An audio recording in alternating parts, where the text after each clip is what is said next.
बिस्मिल्लाहिर्रहमानिर्रहीम। अस्सलाम वालेकुम। मैं हूं मोहम्मद समीर और आज की वीडियो में बात करेंगे कि नवाज़ शरीफ की जो गुजरांवाला में रात तकरीर हुई है, उस तकरीर ने मुस्लिम लीग नून के लिए और पीडीएम के लिए मुश्किलात में इजाफा कर दी। इस हवाले से आज की वीडियो में हम बात करेंगे और आपको ये भी बताएंगे कि अब मुस्लिम लीग नून लंदन और मुस्लिम लीग नून पाकिस्तान का जो वक्त है ये हुआ जाता है इस हवाले से जब 20 नवंबर 2020 को नवाज़ शरीफ ने एपीसी से खिताब किया और उसके बाद जैसे ही नवाज़ शरीफ ने मुस्लिम लीग नून के वर्कर कन्वेंशन से खिताबात शुरू किए तो उस वक्त भी ये बातें की जा रही थी, उस वक्त भी ये क्यासरियाँ जन्म ले रही थी कि जो नवाज़ शरीफ की जो जिस तरीके से ये टून सामने आ रही है, जिस तरीके से अफवाज पाकिस्तान को निशाना बनाया जा रहा है और जिस तरीके से भारत को खुश करने के लिए और ख़ास तौर पर पाकिस्तान के रियासतदारों पर हमले किए जा रहे हैं, तो इसके जो नतायज हैं ये मुस्लिम लीग नून के लिए बड़े ख़तरनाक होंगे। लेकिन दूसरी जानिब जो मुस्लिम लीग नून में एक खुशामदी ग्रुप है, जो मरीम नवाज़ की जो टीम है, जो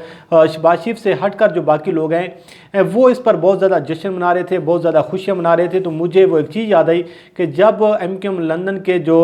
सरबराह हैं अल्ताफ़ हुसैन, जब वो खिताब करते थे तो उस वक्त पाकिस्तान में बैठे हुए कुछ लोग जैसे आमिर खान हो गए या बाकी उसके कुछ लोग हो, वो बड़े खुश होते थे कि जी आपने तो कमाल कर दिया, आपने तो जनाब आज तारीख़ रकम कर दी है। तो इसी हवाले से फिर उसको जो नतायज है वो आपके सामने है कि आज MQM पाकिस्तान भी बन चुकी है, MQM लंदन का नामो निशान नहीं रहा और अल्ताफ़ हुसैन को अब भारत से भीख मांगना पड़ी है कि मुझे आप जो है इजाज़त दें कि मैं भारत में आकर रह सकूं, और उसको लंदन में भी उसका रहना जो है वो मुश्किल हो रहा है। लेकिन सूरत हाल ये है कि नवाज़ शरीफ का अगर आप माजी देखें कि जिस तरीके से वो इक़्तिदार में आए, जिस तरीके से वो साजिशें करते रहे, जिस तरीके से अपने मुखालफिन को वो निशाना बनाते रहे, तो सूरत हाल का अंदाज़ा ये है कि आज नवाज़ शरीफ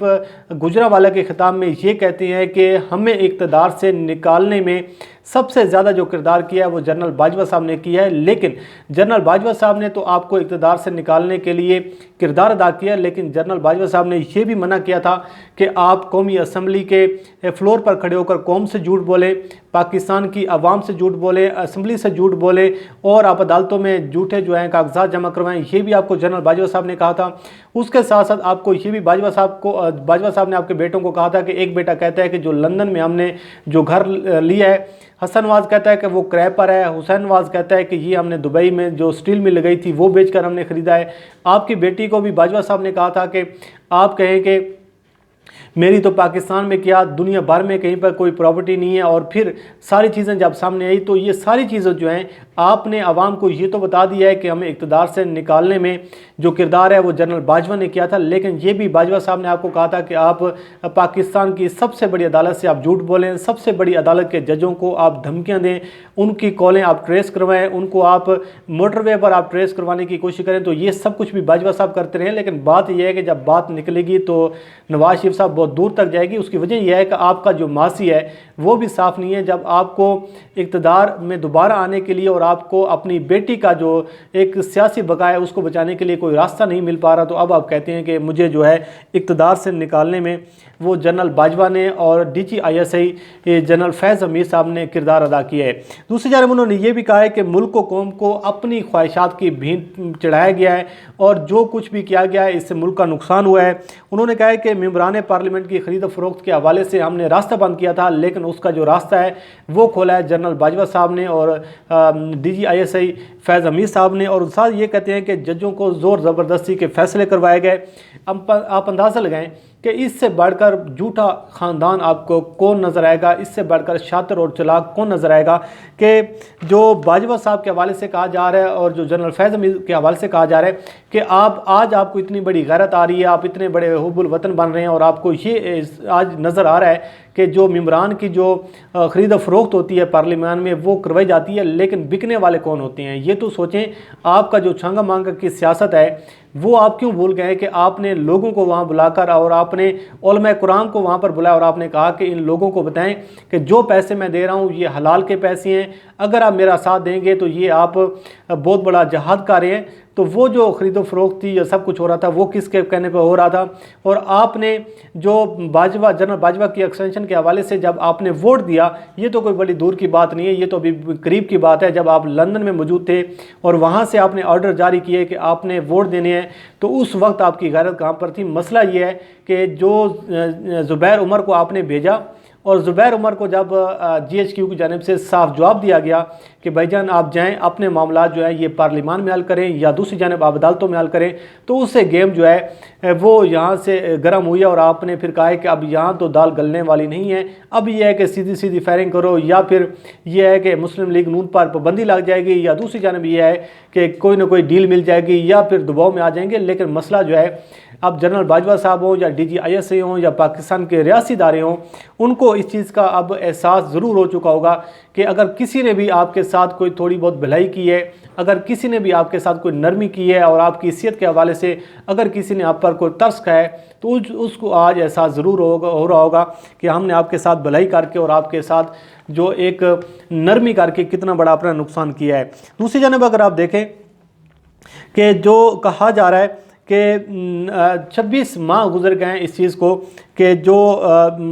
جنرل باجوہ صاحب کی ایکسٹینشن کا معاملہ ہوا تھا، اور جس طریقے سے آپ نے نواز شریف کو اقتدار سے نکالا گیا تھا، یہ بار بار کہہ رہے ہیں کہ مجھے اقتدار سے نکالا گیا تھا، لیکن مسئلہ یہ ہے کہ جن لوگوں نے پاناما کیس کو کور کیا، جن لوگوں نے جا کر 180 دن سپریم کورٹ میں یہ کیس سنا، اس کے بعد احتساب عدالت میں کیس چلتا آ رہا ہے، تو جتنی بھی عدالتوں میں آپ لوگوں کے مقدمات چل رہے ہیں، آپ لوگوں سے صرف یہ سوال پوچھا جا رہا ہے کہ اس کی منی ٹریل کہاں پر ہے۔ لیکن جب بات آ جاتی ہے کہ ہمارے خلاف جو ادارے ہیں وہ سازشیں کر رہے ہیں، ہمیں اقتدار سے نکالنے کی کوشش کر رہے ہیں، لیکن دوسری جانب آپ کا بھائی جیل میں بیٹھ کر حوالات میں بیٹھ کر خفیہ ملاقاتیں کرتا ہے، تو یہ کیسا دورہ معیار ہے کہ ایک جانب بات کی جاتی ہے کہ ہم تو ووٹ کو عزت دیں گے، ہم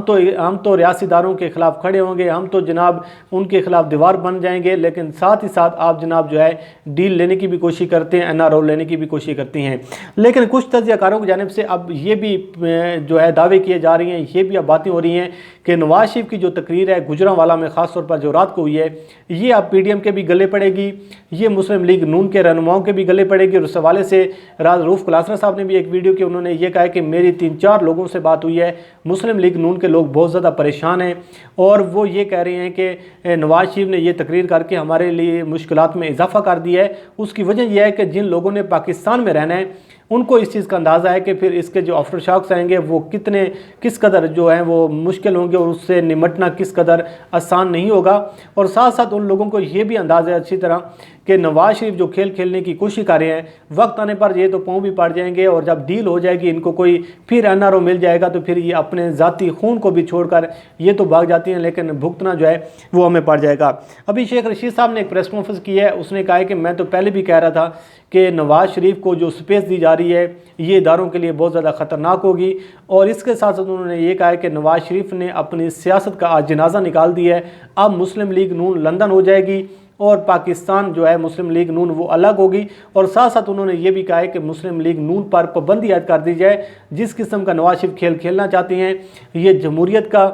جو ایک جنازہ نکالنا چاہتی ہیں، جس طریقے سے بھارت کو خوش کرنا چاہتی ہیں، تو اس سے پاکستان کو شدید ترین خطرات لاحق ہو سکتی ہیں، تو لہٰذا اس پوری موومنٹ پر بھی پابندی لگائی جائے اور مسلم لیگ نون پر بھی پابندی لگائی جائے۔ لیکن آنے والے جو 48 گھنٹے ہیں وہ بڑے اہم ہیں کہ اگلا جلسہ جو ہے وہ کراچی میں ہو رہا ہے، کیا PDM جو ہے وہ نواز شریف کی جو تقریر ہے، جو نواز شریف اب جس ٹون پر اترے ہیں، کیا اس کا جو ایک ملبہ ہے وہ اٹھا سکیں گے؟ کراچی میں جلسہ ہونے جا رہا ہے، اس میں نواز شریف کی کیا تقریر ہوگی یا نہیں ہوگی، یہ ایک بڑا سوال ہے، کیونکہ رات جب تقریر ہو رہی تھی تو اس وقت مولانا فضل الرحمان کی جب بعد میں تقریر ہوئی، مریم نواز کی ہوئی اور بلاول زرداری کی ہوئی، تو اس میں وہ ردم نہیں تھا اور وہ چیزیں نہیں تھی، کیونکہ نواز شریف نے جو سنگین قسم کے الزامات لگائے ہیں پاکستان کے chief of army staff per, DGISA پر، تو ظاہری بات ہے جن لوگوں نے پاکستان میں سیاست کرنی ہے وہ اس جو ہے بیگیج کو اٹھا کر نہیں چل سکتے۔ اس کی وجہ یہ ہے کہ پاکستان میں آپ نے جو سیاست کرنی ہے تو پھر آپ بھارت کو خوش کرنے کے لیے پاکستان کے ریاستی اداروں پر حملے نہیں کر سکتے۔ اور ساتھ ساتھ اب یہ کہا جا رہا ہے کہ جو ادارے ہیں وہ اس کا جواب بھی ضرور دیں گے، اور جو وہ جواب ہوگا وہ بڑا خطرناک ہوگا، اور جو وزیر اعظم عمران خان کا جو آج خطاب بھی ہونا ہے، جو انہوں نے ٹائیگر فورس سے خطاب کرنا ہے، تو اس میں بھی یہ باتیں ضرور ہوں گی۔ لیکن جو PDM کی جو ایک موومنٹ تھی اس کے غبارے سے ہوا جو ہے وہ نکل چکی ہے، عوام کے سامنے یہ جو بیانیہ ہے یہ اب بکنے والا نہیں ہے۔ اور ساتھ ساتھ آپ کو یہ بھی اچھی طرح اندازہ ہے کہ رات جب نواز شریف کی تقریر شروع ہوئی تو اس تقریر کے دوران ہی لوگوں نے جلد سے آغاز سے اٹھنا شروع کر دیا۔ اس کا مقصد یہ ہے کہ جو عوام ہے وہ نواز شریف کے بیانیے کو لے کر ساتھ نہیں چلنا چاہتی، لیکن اب آنے والے دنوں میں مسلم لیگ نون کے لیے मुश्किलात ज़रूर होंगी और मुस्लिम लीग नून को इस तकरीर का जो खमियाजा है वो ज़रूर भुगतना पड़ेगा। इससे अब जो है बचत नहीं होने वाली। जिस तरीके से अब खुलकर ये इदारों के सामने आ चुके हैं तो ज़ाहिर बात है अब जो इदारे हैं वो भी इसका जो रद्द-ए-अमल है उनकी जानिब से देर हो सकती है, लेकिन आएगा ज़रूर। देखते हैं कि जो सूरत हाल है ये किस जानिब जाती है, उससे आपको आगाह करते रहेंगे। अल्लाह करीम आपको हामी नासिर व मुजीद दीजिए इजाज़त। अल्लाह हाफ़िज़।